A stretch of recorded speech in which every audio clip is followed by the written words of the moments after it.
and Robert Ross. I'm Dinda Elliott. I'm the Executive Director at the Fairbanks Center for Chinese Studies. And as you know, our mission is really to support China scholarship and also to promote debate and dialogue around these subjects. And I just want to say, as I always do, that particularly, in the increasingly anti-Chinese environment, anti-China environment here in the US, we believe even more than ever in the importance of promoting dialogue and open discussion. And though it's tough these days because there is pressure on academics in China, but we will continue to strive to bring both Western and Chinese voices to our Harvard audience so that we can all examine all of these issues from all angles. This speaker series, of course, was founded by the late Professor Ezra Vogel, who believed so deeply in intellectual pursuits and the idea of intellectual exchange, especially. So inspired by that vision, we invite speakers from all corners to share their insights on China. So just wanted to say that. Before we dive into today's program, I just wanted to give a little plug for one upcoming talk as well. So next week we'll break for Thanksgiving, of course, and so you can all think about us as you're cooking your turkeys and making your cranberry sauce. But on Wednesday, November 30th, we will host Professor Jiao Qingguo, who's the former dean of the School of International Studies at Peking University, who's currently a visiting scholar at Stanford. And he will be talking about how China will respond to the renewed liberal alliance. So we're very excited about that, and so delighted to have someone who's in the States so he can actually come and talk with us. So finally, I wanted to thank Professor Bill Overholt for helping us to shape this entire series of talks. So grateful for your help, and also to Professor Bill Kraft, who's here with us as well today, for your help in recent history in putting together these this really wonderful series of talks. So on to today's program. I'd like to introduce our moderator first, Professor Robert Ross, who will then introduce our speaker for today. Professor Ross is Professor of Political Science at Boston College and also an associate at the Fairbanks Center for Chinese Studies. So we can claim him as one of our own. We're very proud of that. He is also a senior advisor of the Security Studies program at MIT and a member of the Council on Foreign Relations. Professor Ross's research focuses on Chinese security and defense policy, East Asian security, and US-China relations. And his recent publications, just the recent ones, include Chinese security policy, structure, power, and politics, and China's ascent, power, security, and the future of international politics. Professor Ross has spent a great deal of time in China over the years, doing research and participating in exchanges with China's top foreign policy experts. He's been deeply involved in many track 2 dialogues. And in other words, when it comes to US-China security and policy issues, Professor Ross knows a thing or two. We're delighted to have you join us today. Over to you, Bob. Thank you. Thank you, Dinda. Is this on, Mark? Yes, thanks. Hold it close to your. Come a little closer here. Yeah, there we go. Good, thank you. First, I just want to echo Dinda's remarks about the center being a haven in these difficult times for Americans and Chinese to come together without fear of open discussion, open dialogue, and freedom of speech, so important to all of us. Dinda, thank you for those kind words, but the real focus today is Jessica Weiss. Jessica comes to us from Ithaca. I've known a colleague in Ithaca who would always drive down rather than risk the airport. But these days we have Amtrak, so maybe it's even better to fly. Well, Jessica made it yesterday despite the snow in Ithaca, so we're very glad she can make it. Jessica comes from us in the government department. Those of you who know the literature on political science, China, Chinese foreign policy, security studies, certainly know Jessica's work. Important work on domestic politics and Chinese foreign policy, including the role of nationalism, protests in China, and certainly informed our understanding of the sources of Chinese foreign policies. In addition to her significant scholarship in recent years, she's become engaged in policy debate, which is something I think we all should appreciate. All too often we have scholars who shy away from the policy world. insulate themselves as scholars, don't want to associate themselves or dirty their hands with the political world. And so Jessica is, I think, a model for all of us in her contributions to policy debates. Recently, she had a piece in Foreign Affairs that attracted some attention on trying to persuade, particularly the United States, to try and extricate itself from this escalating US-China relationship. And so she's a voice for moderation, I think something we can all appreciate. Unfortunately, today she's talking about Taiwan. I think we can all remember the day when we all praised ourselves and thanked the Lord that we no longer talked about Taiwan. Well, Taiwan is back. Having said that, we are fortunate to have Jessica talk to us about Taiwan, the policy developments, and as Linda was saying, how we can avoid war. So I'll give it to Jessica. Please take over, and we'll have a good discussion after.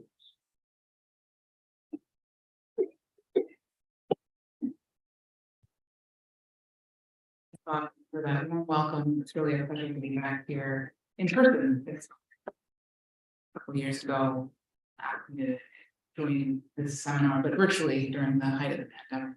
But this time he said, don't do the same talk. So I have set aside the research talk that I've been giving, and I'm going to speak to you today about a very big policy matter. And I actually, having been here in person, I feel the absence all the more acutely. And he was, to many, including myself, a model of the engaged academic. Obviously, these are shoes to fill, and I don't need to try to fill them. Nonetheless, I do feel like we are increasingly in a time where policy decisions are being taken that could have seismic implications, rendering the world we live in today unrecognizable if we go too far further. I will say that the news out of Mali gave me a glimmer of hope. I think that we might look, depending whether the agreement reached or the sense of direction that the Xi Jinping and President Biden reached in Mali, implemented and prioritized, we may yet see this meeting, the G20 inflection point that begin to decelerate. I hope, but I'm here today to talk to you a little bit about who we are. I remain very concerned about showdown, not because such a conflict or crisis is inevitable, but because both sides. So today I'd like to speak briefly first about the growing fatalism that a war is inevitable, based on what I think of as being some increasingly myths or even really dark reading Chinese intention and capabilities. There's a broader conversation of intention about that today, but it's specifically whether or not there is a we're pushing back with. That said, I also share concern the growing likelihood of a crisis, although I think that likelihood is somewhat, just only somewhat dimmed by the aspirations to find a better way to avoid conflict. But I'm in part because of actions, whether United States or politicians, they precipitate the set of version that we seek to avert, making some predictions of the. And then we talk about how I think the crisis is avoidable. Here, some piece of the task force began. They speak for the Asia Society, CSD task force, and the China policy. We published a piece in the way, and I think that's the way we provided that we bolster the framework that's worked, particularly making more credible with the stand assurance of the case. I'm going to conclude then the overview that even this may be sufficient, necessary steps simply in the context of an increasingly unstable relationship, defined incentives in both stakeholder behavior, or increasingly mid-table serious struggle or that's basically I think it's deeply recommended most predictive thinking. And so like I said, there's a when we're case quality that's too sensitive, a way to prevent the relationship. And so plants receives for what that consistency look like, but this requires to we learn collectively here in the United States, but of course also to look toward the future. Past label or period past and envision what coexistence might look like. That both equal in both countries. And so I'm very Friday will be called Coexistence 2.0. And we'll see what that conversation produces.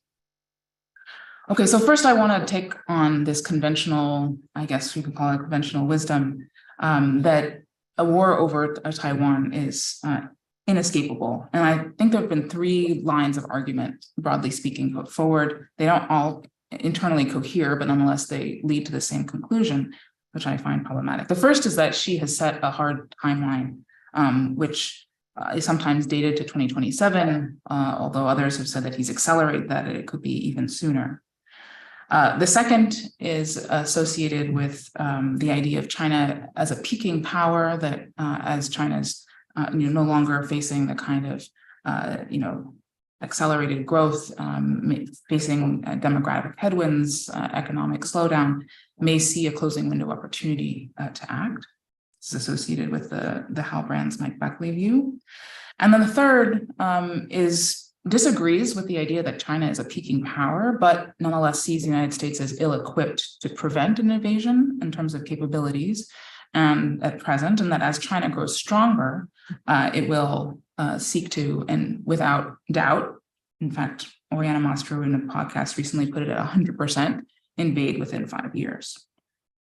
And this really puts the weight here on the military balance of power, not thinking about the political calculus and the desirability of achieving the same objective without these incredibly costly and complicated military operation.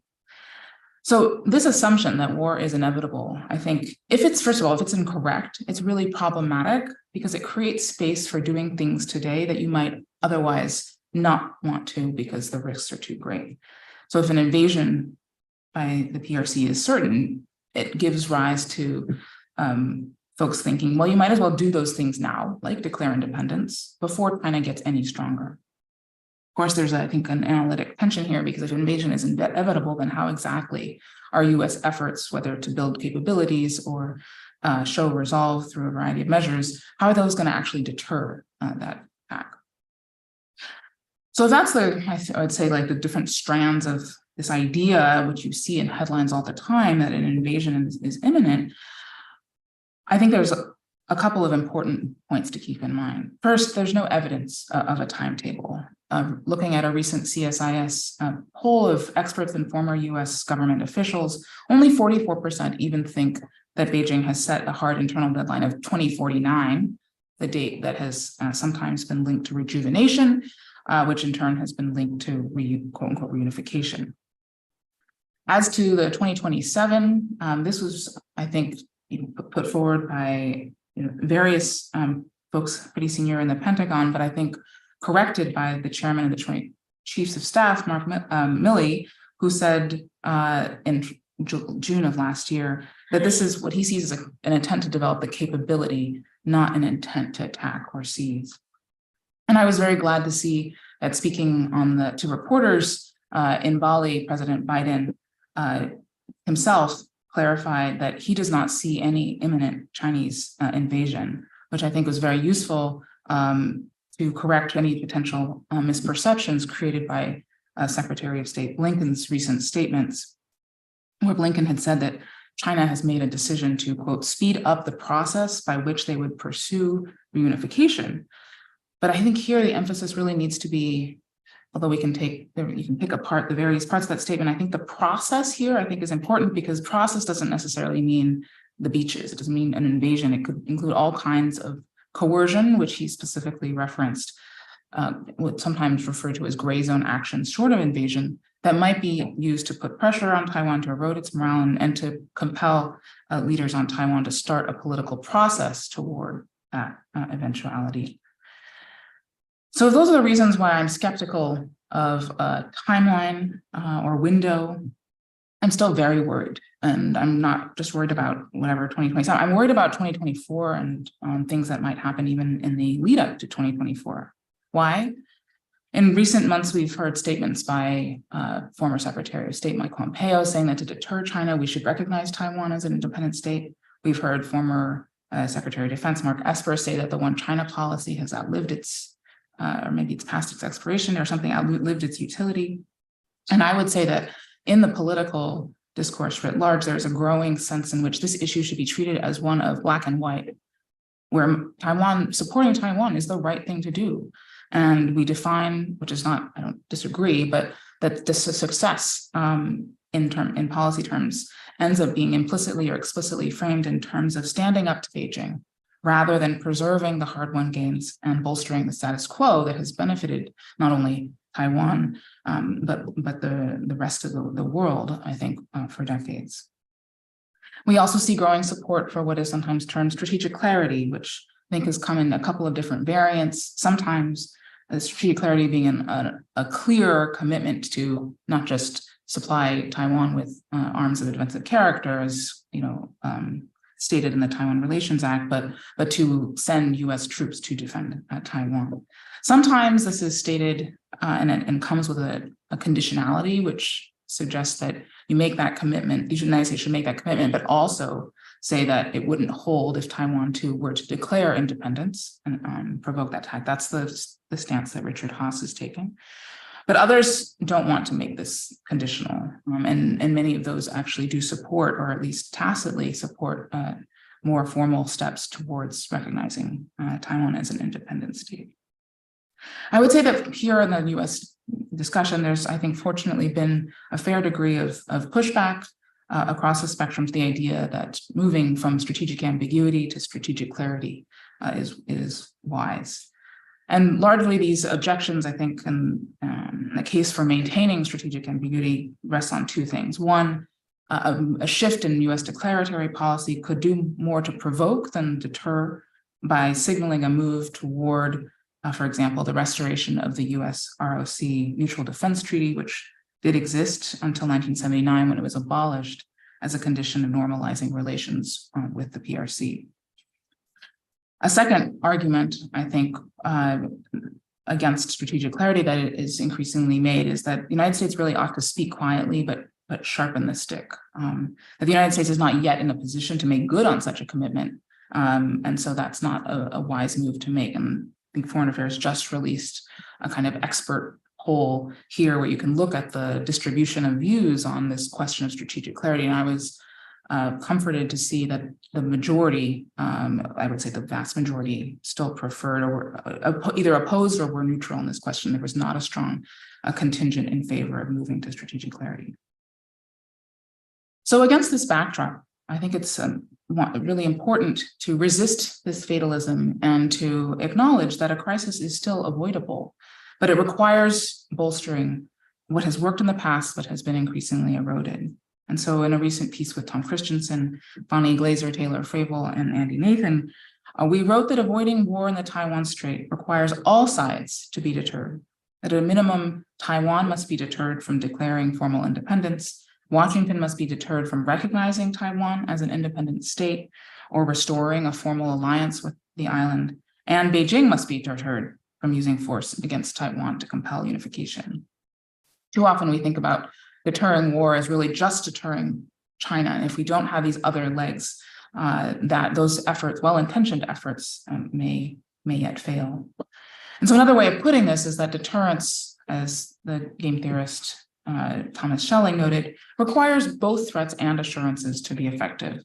And people often use assurances as kind of like a bad word here. I think it's really important to bring that back and to say that these are not just unconditional assurances. These are conditional threats and conditional assurances, which is that not only must each of these parties not only be threatened with harm for crossing those red lines, but also be assured that they will not suffer catastrophic losses if they refrain from those actions.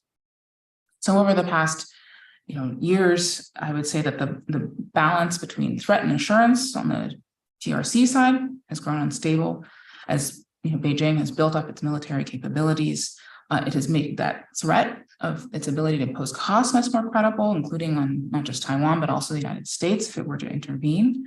But Beijing's efforts to invest in that threat has also undermined, I think, its assurances to Taiwan, and it hasn't made any extra assurances that if Taiwan were to refrain from moving toward permanent separation or independence, that it would be rewarded with restraint by Beijing rather than increased efforts by Beijing to compel unification on mainland China's terms. In response to this increasingly coercive application of pressure, military and otherwise, the United States and Taiwan have increasingly tried to bolster the credibility of their threats, including military preparations on Taiwan to mount a more effective asymmetric resistance in the face of China's growing military capabilities, as well as on the US side, a more mobile, dispersed and resilient military posture rather than these vulnerable aircraft carriers and a few large and concentrated bases.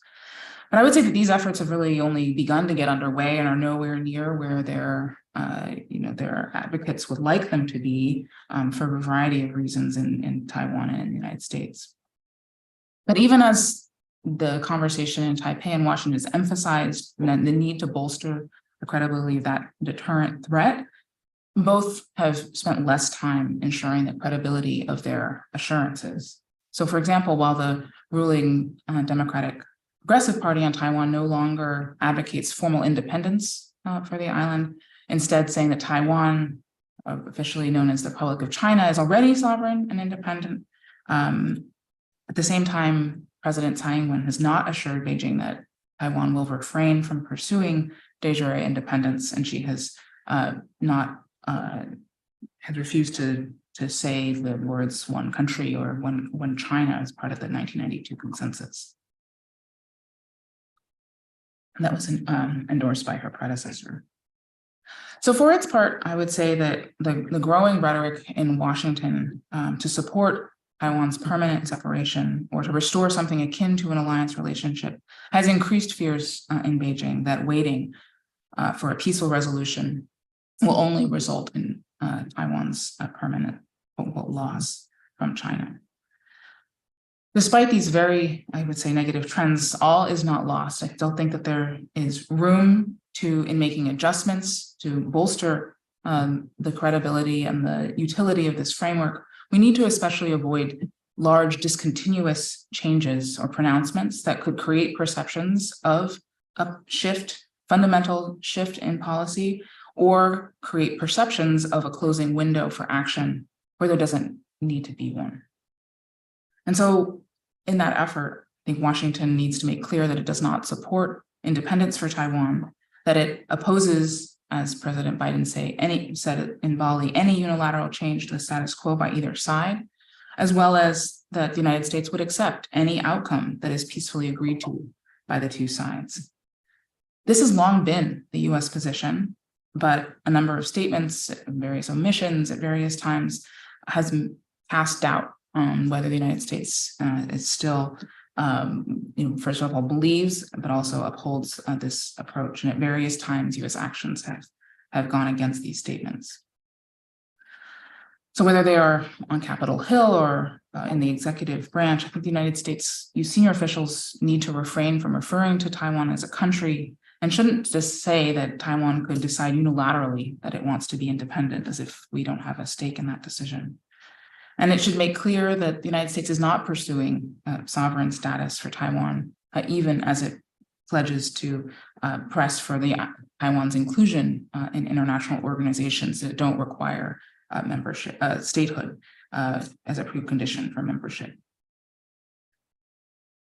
And we should also, I think, avoid in particular symbolic political gestures that tend to needlessly aggravate Beijing and instead focus on the substantive measures that make Taiwan and US forces in Asia stronger and more resilient.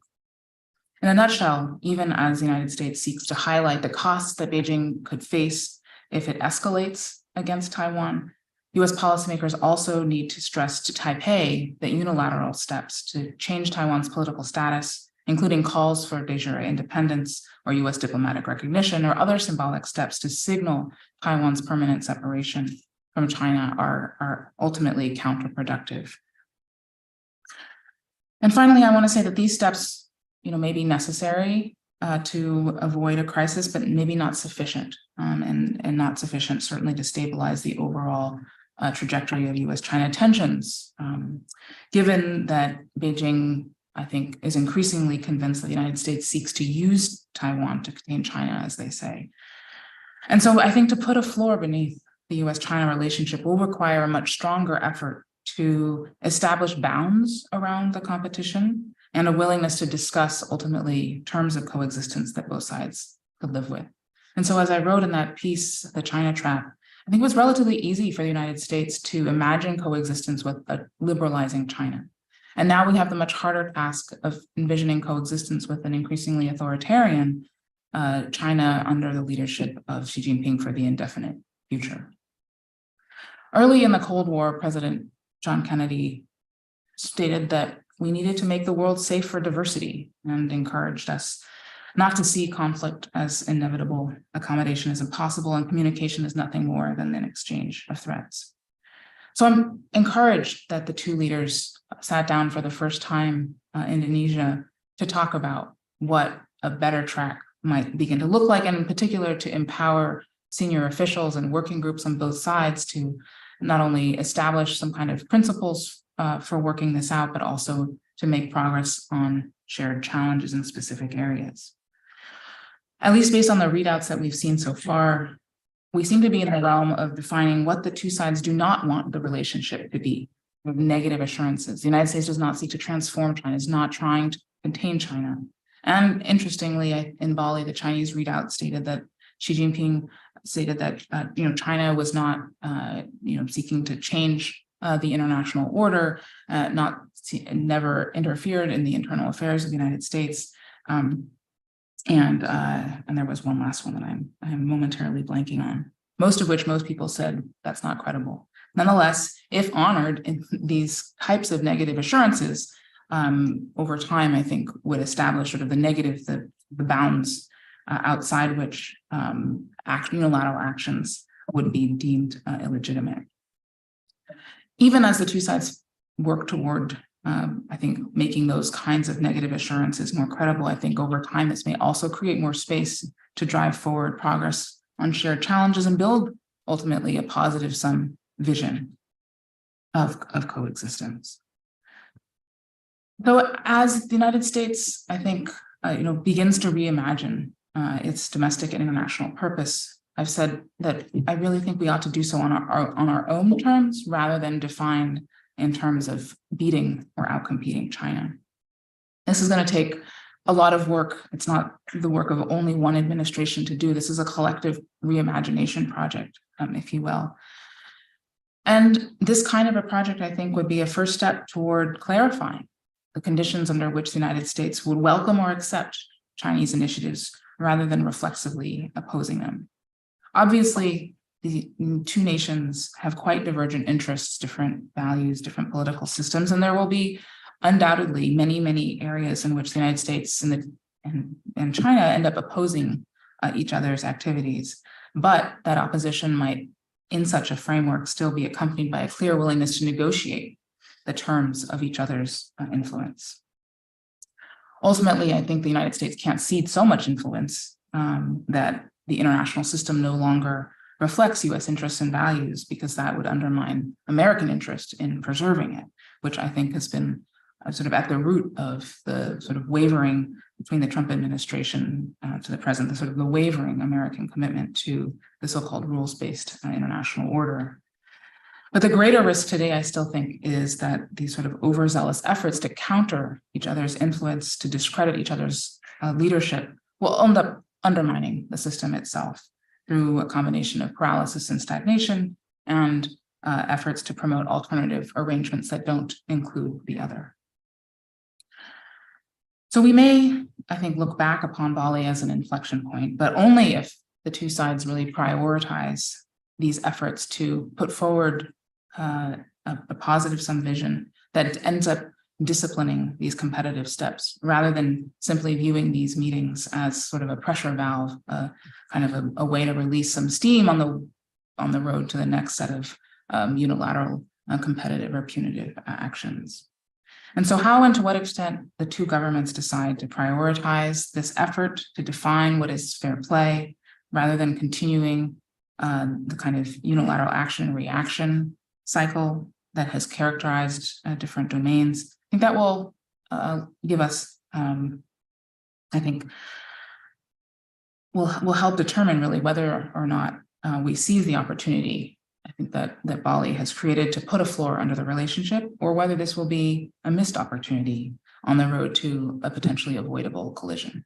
So on that half full, half empty note, I will look forward to the conversation. Thank you. I will fit.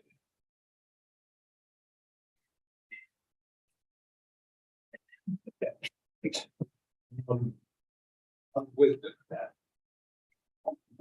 have more sensible, thank you, more sensible policies regarding cross-strait relations. Jessica, to characterize her as cautiously optimistic would be too optimistic. I think she's somewhat pessimistic and is hopeful. To put a pall over this, I think she's too optimistic. And let me say why and get you to respond to this. She mentioned 2024 as a problem, and let me go deeper into that. And I think it begins in 2023, because we have a Taiwan election in 2024, January. And whether it's the United States or whether it's Taiwan, candidates in democratic elections tend to be irresponsible. And we have the front runner to replace Tsai Ing-wen has frequently said things about independence that could be provocative and lead to a problem.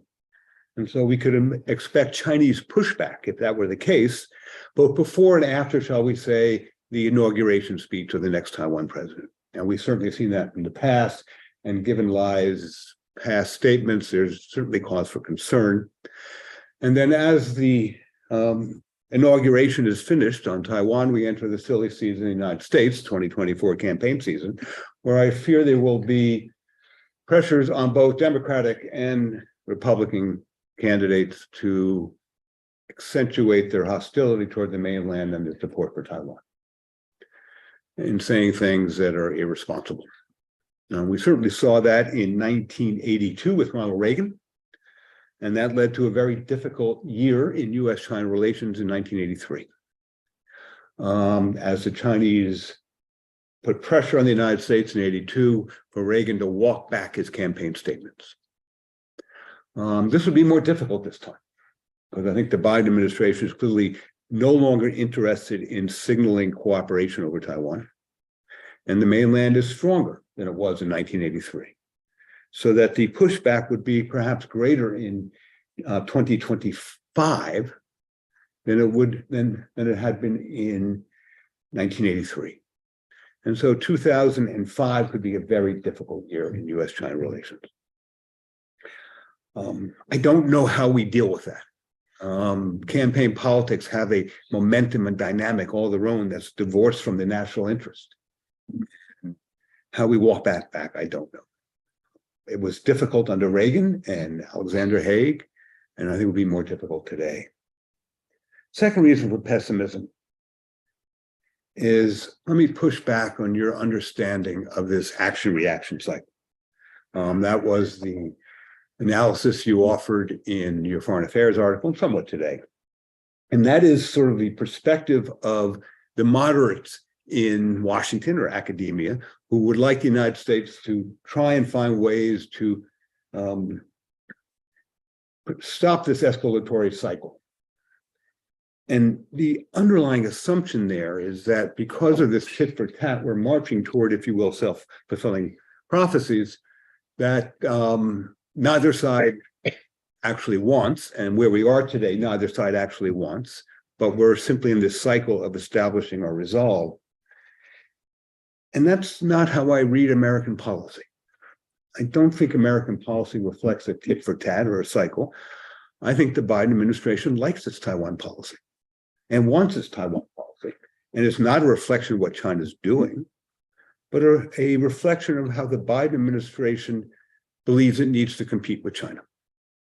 And I think the Biden administration has made very clear that competition is the central aspect of US policy toward China.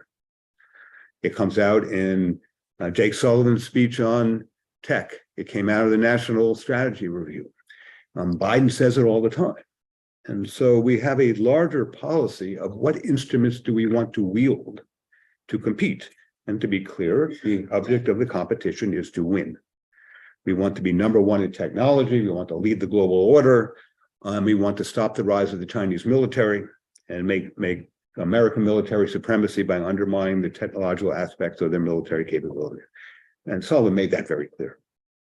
And so our Taiwan policy fits into this larger context of Taiwan is an asset in how we contain the rise of China.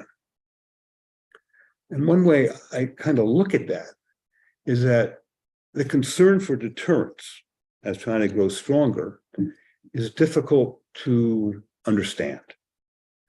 So American military, CIA, State Department, Taiwan military, Taiwan NSC, all agree that the mainland will not have an amphibious capability for another 5 years. The other capabilities the mainland has, they've had for 15 years. Missile capability, submarine capability, embargo capability. So in many ways, mainland capabilities haven't changed since the United States adopted a more forward-leaning policy on Taiwan. That would go back to 2018 with the Trump administration. So what drives our policy is not the rise of China's capabilities against Taiwan, but unhappiness with the rise of China and how we deal with it. And so what I see the Biden administration doing is walking a tightrope. On the one hand, believing they want to improve relations with Taiwan because it's important to improve relations with Taiwan. And so what you get is arms sales to Taiwan that we never did before. But you get our transits through the Taiwan Strait we never did before at that level of frequency. And what you get are statements by DOD saying Taiwan is essential to American security. What you get are American military presence on Taiwan you hadn't seen before. And the administration knows all well and good that this creates US-China conflict at a heightened level, but it doesn't, it wants to risk that in order to use Taiwan as an instrument in policy. So it's walking a tightrope. It wants to improve US-Taiwan relations and security ties while simultaneously not eliciting a crisis. That's a dangerous game. And what made the Pelosi visit, so what elicited administration opposition to the Pelosi visit was not the intrinsic nature of the challenge it presented, but that the administration was losing control of this tightrope. And if Congress goes off in a rogue direction, that could tip that tightrope. It's a different perspective, but it's a perspective that says the fundamental problem is not the US-China tit for tat, it's the American response to the rise of China. And the Chinese have made very clear that they want to stabilize the situation. The Chinese have made very clear they'll go back to where things were. Their fear is that American policy is signaling Taiwan's independent forces that America has their back. And in a silly year of election in 2023, 24, that if America signals we have Taiwan's back, that could be highly destabilizing. They know we're not going to recognize Taiwan. They've said explicitly, we know you are not going to recognize Taiwan as an independent country, but your policy supports independent activists on Taiwan. So these are two sort of different understandings of what drives America, with different consequences or understandings about where we think it's going. And I wonder how you see these two forces. Thanks, Bob. Those are really insightful questions and comments. And I'll start with what you in reverse order, because I think one leads to the other. And I think you really put your finger on, I don't think there's one American view. There's not even one view inside of any given administration. And so what you have, I think, put your finger on is part of the dynamic. It is a driver, but I don't know if that it is the only driver. And I don't know if you get to where we are without your story and my story, which is that there are voices or thoughts that have very much this view, but I don't think that they are always driving the show. And I think that there are, if you didn't have China reacting to this perception, which then creates a bunch of actions that then feed back into the sense of, oh crap, now we got to do something because they are moving the goalposts, right? So there's a sense of mutual urgency, I think, that is being created. What was missing, I think, from your description, which is fine, but is the same perception, but of China's intentions on this issue. I think that you characterized a China that is content with the status quo. Status quo ante. I'm sorry, status quo ante. That's Yes. right, yes. Whereas I think that there's an increasing belief on the US side that Xi Jinping is impatient. Xi Jinping has started, whether it's 2049, 2020, whatever, that regardless, and in fact, perhaps Chinese leaders have never been happy with the status quo. So even as the United States is pushing for the reasons maybe perhaps that you articulated, China is also pushing for their own reasons that have nothing to do with what the United States is doing. And so I do think that there is a sort of, to use political science language, there is both a monadic and a dyadic driver here. I have the action reaction, of course, is this interaction of the dyadic, which I think is accelerating what would otherwise be two monadic trends. And I think whether or not that means that regardless of the action reaction cycle that is accelerating the speed at which these two might collide, there is a question as to whether these two separately will also lead to that collision, just perhaps on a less expedited time frame. Cool. I think, Go ahead. if I can, I don't know that it's settled in either Washington or Beijing, whether these, I still think in general about China's intentions, but also specific to this question that like, there may be a general aspiration, but exactly the how and the why and the when you do things to advance that objective, that's totally like sort of negotiable, if you will, or is evolving in the context of reality and the costs and risks of various actions. And so to my mind, even though we can't necessarily identify how exactly we will avoid that collision, nonetheless, if it never comes to a head, you haven't actually collided. I would say I'm not optimistic, but I am not fatalistic. And so that puts me in the category of I'm increasingly pessimistic given what I am observing, but given that I want to live in a world where we have not gone to war, I then need to make the case for the alternative. And so actually creating space for that, not just analytic hope, but also what is politically acceptable to envision, seems to me to be an important act of imagining the alternative, even if I'm not saying it is likely that politicians will gravitate toward it. You have also then, do you want to get back in on this? Or should I come to the question about Taiwan's elections? Oh, yes. I can go there. It sounds like you want to jump. Okay. So I am also very concerned about what electoral dynamics in both Washington and Taipei will yield. I think that there is, I think that the delegation of former government officials that went to Taiwan, I think it was early last year, came away with the conclusion that Vice President Lai had changed. He understood.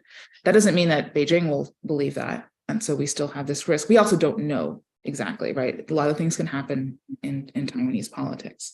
Secondly, I would also say that we managed to get through the Chen Shui-bian era, where obviously different time, different state, but I think looking back to that playbook, if you will, of actions, statements that the United States took are ones that we haven't brought forward, but might need to be ready to, depending on what happens. Because I would just, again, in the cause of not being fatalistic, recognizing that we need to recognize that we all have agency here, and that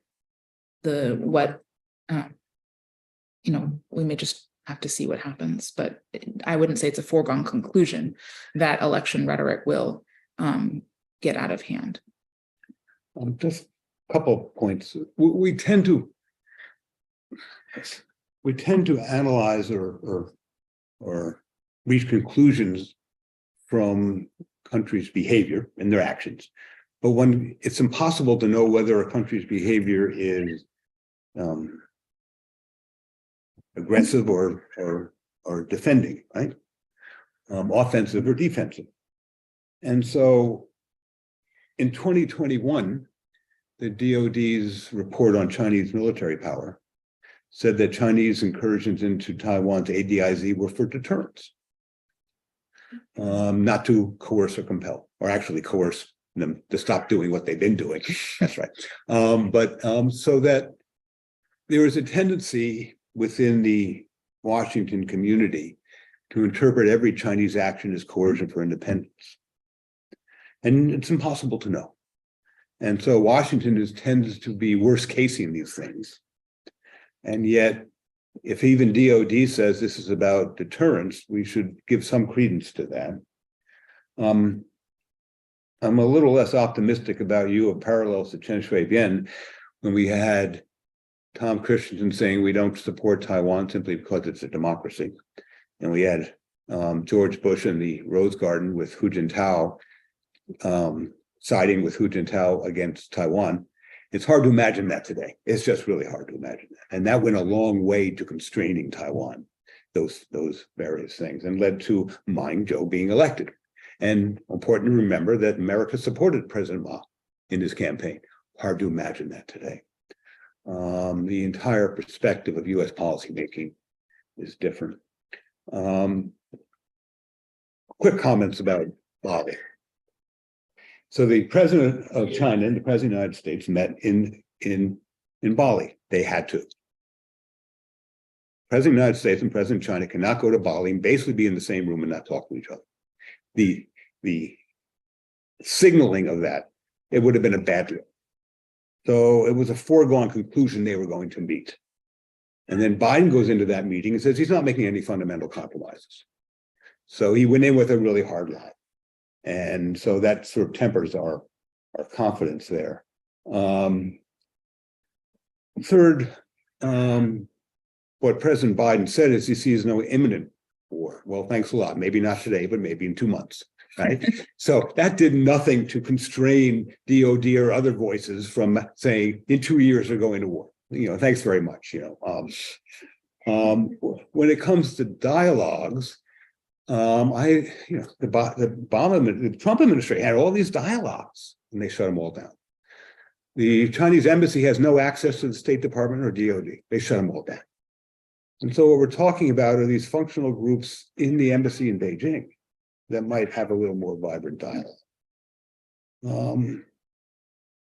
I just don't see it. I don't see any recognition on the part of the Biden administration, part of President Biden. Let me give you an example. There was a big debate between Secretary of the Treasury, Yellen, and Trade Rep, Catherine Tai. And Yellen was very clear that trade war has no strategic value whatsoever, but it contributes to inflation. We should modify our tariffs. Tai said we must maintain every leverage we have against the Chinese for trade. Biden sided with Tai. Yellen's been silent. I just think this is who we are. Should I open this? Can I say something? I guess I would say that while there's lots of reason, and I think you and join many commentators at being, I think a little bit more circumspect in their optimism than me, I just think that we have to celebrate this because I don't think that they had to have the kind of readout that we saw. They could have met, but had the kind of readouts that we saw from previous meetings. We didn't have to see an agreement for Secretary Blinken to go to China. We didn't, of course, the working groups being restarted, I think, given that they were canceled or postponed after Pelosi's visit. Again, a good positive sign. Hopefully Kerry can do some things. And I think that at least in the US readout, which wasn't as apparent in the Chinese side, this idea that there would be empowering of senior officials to continue to discuss this kind of principle is more of an aperture than I have seen, and frankly was expecting to see. So for starting from a very, very low base Yes. of expectations, we have exceeded those.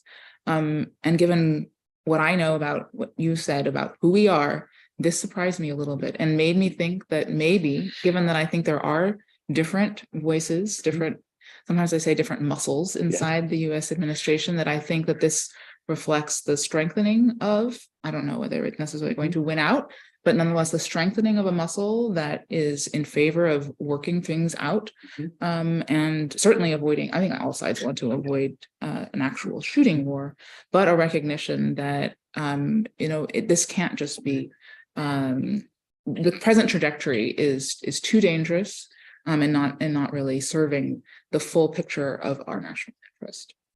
Well, first of all, I hope you're right and I'm wrong. That would be a great outcome for US foreign policy. We are on Zoom. Are we taking questions from Zoom as well? We are. And who's going to let me know that we have Zoom questions? Okay, so let's open it up. This is a important subject and a lot of ideas on the table. Let me start up here, sir. So just ask if you can quickly repeat the question so people on Zoom can hear. Of course, thank you. Thank you. My name is Yifa. I was born in Taiwan, and I graduated from National Taiwan Law School, and also the former Harvard visiting scholar here, and I hold a PhD in Buddhism from Yale University. So as a common people, and also social engaged Buddhist nun. Do you have a question? Yes, Okay. and we, definitely we stand in the, kind of more like a humanity and anti-war. But the way we see the politicians, back and forth, I would like to comment that maybe is there possible like a more like an essence over the form, and somehow give up the ideology of unification or independence, and because the reason I say that is China has a lot of advantage, like culturally, linguistic, a common, China and Taiwan. However, I also recognize that the people in Taiwan, the reason they pursue for the independence is because they are not recognized by the, like a world organization. The people from Taiwan, they can even go to like a United Nations. Thank you. That's your But what I mean is, put down the ideology and looking for like a more, as in essence, a harmony. Thank you. Sorry. So the question was that where there's too much focus on conflict, and can we get down to the essence of harmony? And would harmony perhaps make the cross-strait relationship more peaceful and cooperative? Oh, to be pessimistic, because I do think that politics plays a huge role here, and it is really the political identities and different the trends in the two different systems across the Taiwan Strait that I think are really making any kind of hope of peaceful reunification much harder to imagine. It's certainly the experience of watching the PRC's crackdown in Hong Kong has made the idea of one country, two systems really anathema on the island. And, unfortunately, that kind of the sort of larger sense in which Taiwan and China are in some ways related through, cultural and familial ties are certainly being, drowned out by the political and ideological differences in a very unproductive way. Thank you, sir. Yes. Can I just make sure, just please keep your questions short, okay, so to give, more opportunity to others to actively. Again. My name is Wei Chen from Taiwan, a student at the School of Politics right now. So my question is how the US should respond to the Taiwan's desire of independence. So in most of the discussion, most of the time we just talk about how the US revamp our PPP mandate, like we prevent the license independence. But actually, only way Taiwan to declare this will be a referendum by the community and competition.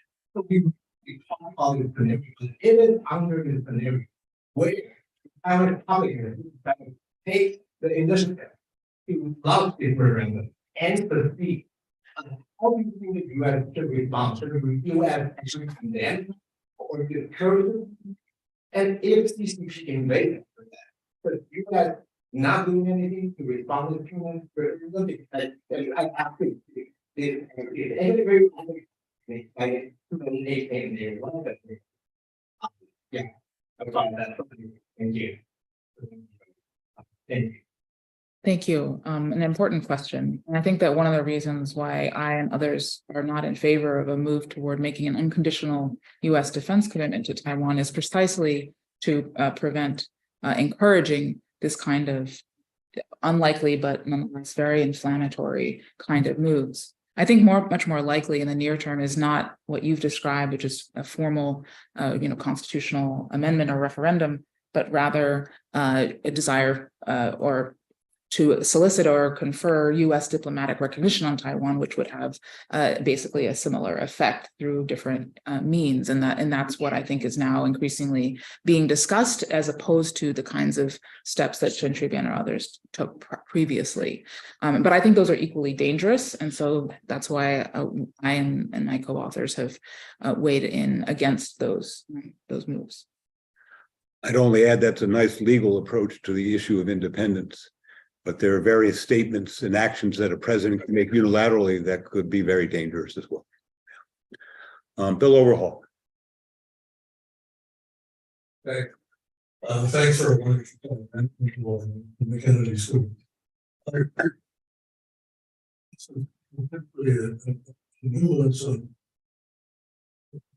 I'm interested in how Washington and Beijing see the relationship between U.S. actions and U.S.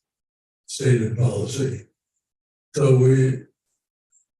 there's acceptance that if we restore our alliance with Taiwan, that's a red flag for war.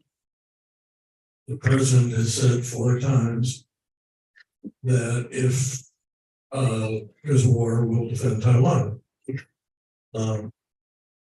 I don't know what else an alliance would mean. I'm interested in how the administration rationalizes that. And what Secretary Blinken says to the Chinese about that. Similarly, we agree that if we restore official relations, that's a red flag for war. Pelosi goes, she is emphatic that this is an official visit.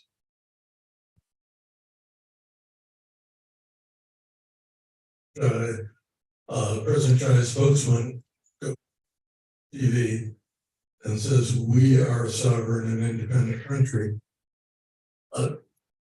I have trouble distinguishing that from restoring official relations.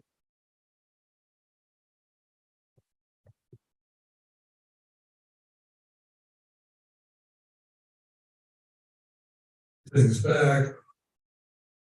What is the dialogue with the administration? And what's the Chinese reaction? Do they say, well? Thank you, Bill. I was just going to repeat the question for the Zoom audience. Bill observes that there are many actions Americans have taken toward Taiwan that suggest the development or perhaps the realization of treating Taiwan as an independent country, and the implications of that for the mainland reaction can be rather consequential.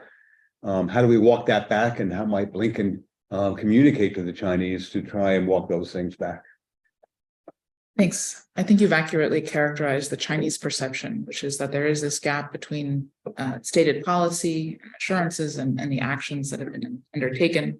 Sometimes those have been, I would say, there's a combination of things which I would say are in some cases inadvertent or not thought through, and then others such as changing the contact guidance, which were more deliberate and thought through. So I think that there's a constellation of things here.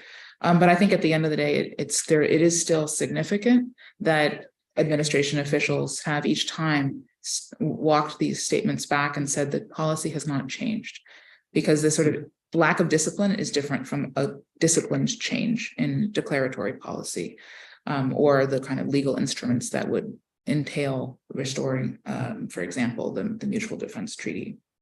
That said, of course, they create a lot of uncertainty, I think, and it's one of the reasons why co-authors have suggested more certain types of statements and actions be avoided. And but I do think that I think there is a question as to, within the bounds of existing policy, what is the reasonable response, to get back to your point about action and reaction, given the shifting balance of threat, if you will, across the Taiwan Strait, whereas many, I think, would feel that Taiwan has been deterred. It's not going to declare independence. They're not suicidal, et cetera. But Beijing continues to act coercively in an attempt to get the DPP and others to return to what they wanted, which was that sort of 1992 consensus. I think there is a belief amongst many, although I don't necessarily share this view, that there is a belief by many that the implementation or execution of the US One China policy, which remains, but within that bound, that it needs to kind of evolve a little bit to show more support to, again, in the name of bolstering deterrence. And so here I heard, I think when Evan Medeiros, who's obviously not currently in the administration, but he, when asked on a CFR panel, he said that, it's not strategic ambiguity or strategic clarity as a binary, that there is a continuum. And he described the Biden administration as having moved along that continuum, but without officially changing the policy. And so that may be one way to characterize what we are seeing, which is an evolution within bounds, although the bounds are verbally stated, as opposed to in terms of how they are actually, you can see why outsiders might say, well, where is the limit? Is it really going to remain? Especially since there are plenty of people calling for the actual official limit to be changed. And so I would say that that's probably how I would characterize it. I have Bill Shao on the list, but before I go to Bill, I want to see whether we have any contributions from our Zoom audience.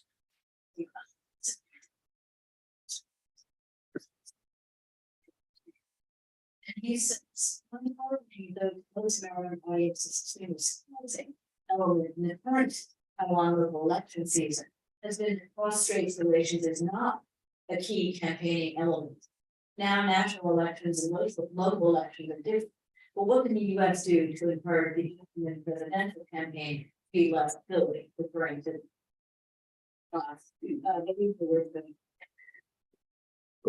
Thanks. I think it goes back to what we were speaking about here, which is making clear to, first of all, engaging all of the relevant political candidates to make clear what U.S. policy is and has been, and that what we, think is what are effective and less effective ways of bolstering, Taiwan's resilience in the face of Chinese coercion, and what that involves and what that does not involve. What's productive and what's potentially counterproductive. I think that has been historically what the United States has done, and I think is a continued a worthwhile investment, recognizing that, of course, Taiwan is a vibrant and democracy, and so this is not for the U.S. to say, but the United States does have interests, and it's important to communicate them. Bill Shao. Bill Shao, retired president. I have in this conflict. Taiwan is a key player. Can you comment on how does Taiwan's position play into American politics? So the question was, Taiwan has its own, if you will, agency, and has many of its own policies and initiatives, and how do those initiatives interact with American domestic politics and American policy? Thanks. Absolutely. Taiwan has a lot of agency here. And I think, some have asked, what is the optimal amount of, tension between the United States and China that serves Taiwan's interests? And I think it's some, but not too much. And I think the question is, are we moving in the direction of too much? That said, I think that Taiwan has, actively courted American support from both political parties and is actively working, obviously, on Capitol Hill. And so I think that there is a dynamic here of, given, the Biden administration's framing of the world as one, characterized by a contest between autocracies and democracies, and in particular in the wake of Russia's invasion of Ukraine, leaders in Taiwan have very much played and utilized that framework to their, I think, political advantage in the sense of drumming up increasing support for Taiwan, making friends.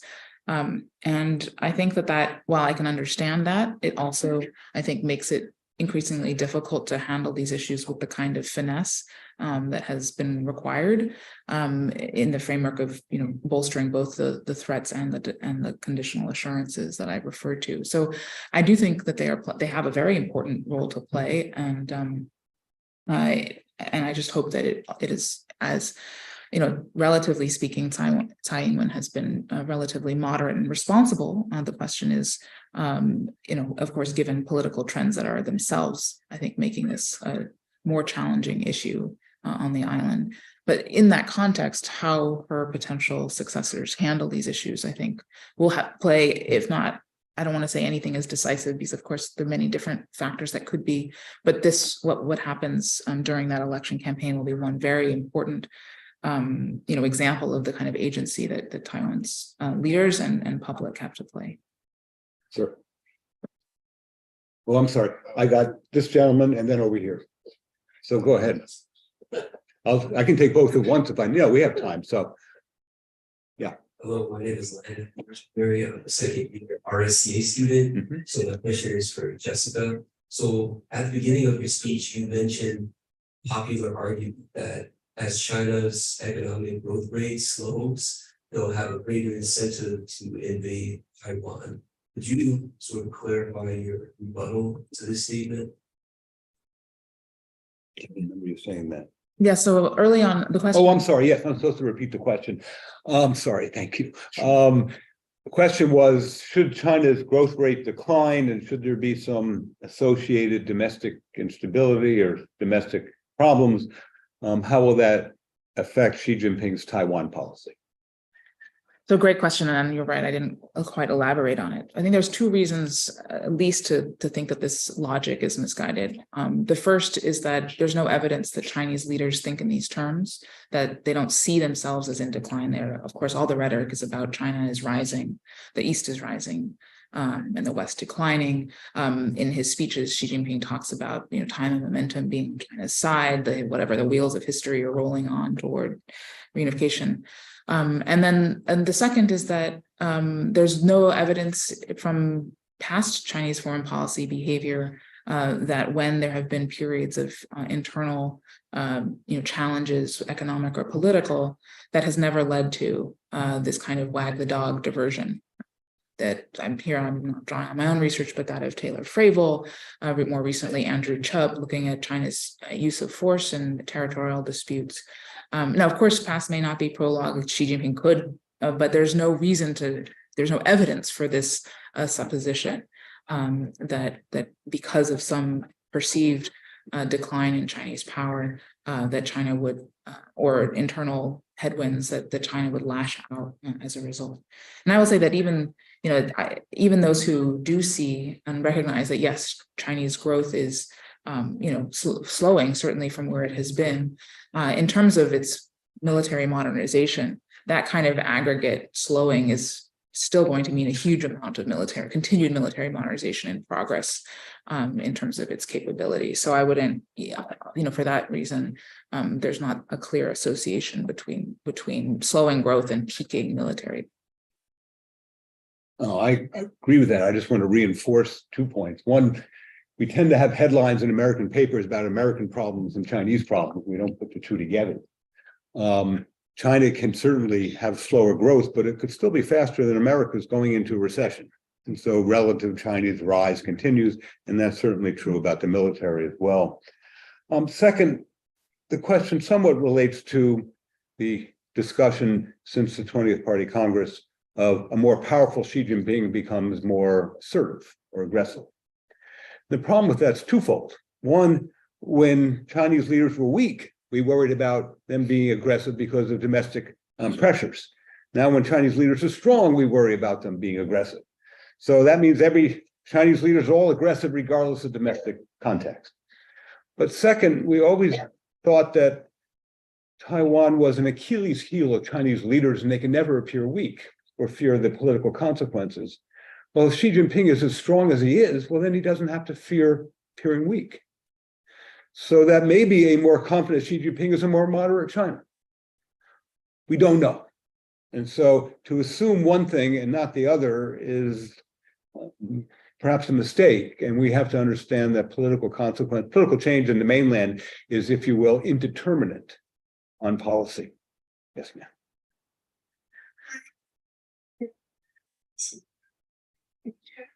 I'm sorry, from where? Oh, thank you.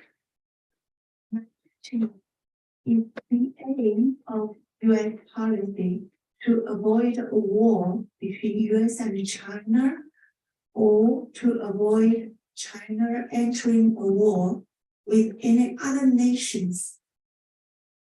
In other words, do you think US is concerned about China entering into any clash with third countries other than Taiwan? Do you want to repeat this? Oh, I'm sorry. Yes, I keep forgetting. Thank you. So the question was, we're so focused on mainland use of force against Taiwan that maybe there is a concern within the administration or elsewhere that growing China's military power may lead China to use force against other countries. And to what extent do we worry about that and think about that? Thanks. I think that in order of prioritization, I think that would be lower, but the United States has a number of treaty allies in the region. And so, the use of force by China against, say, Japan, or the Philippines, I think there's a big question as to what extent the United States would, of course, also be drawn in as a condition of those treaties. That said, I think that the likelihood of a massive conflagration is somewhat less than a kind of a Taiwan contingency. And so, but the risks of an accident or incident at sea, certainly are not confined to just the United States and China. We've heard in recent months of increasingly aggressive Chinese, intercepts or harassments of Canadian and Australian planes, so that it certainly could be, I think that is a great cause of concern. It just doesn't have the same kind of like global economy wrecking consequences as the fear of some sort of scenario over Taiwan. Well, thank you, Jessica. A last question. Go ahead.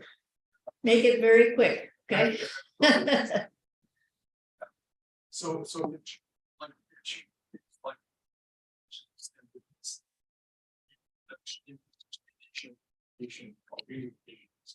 firm and operation is real, then the power of deterrence may be soon.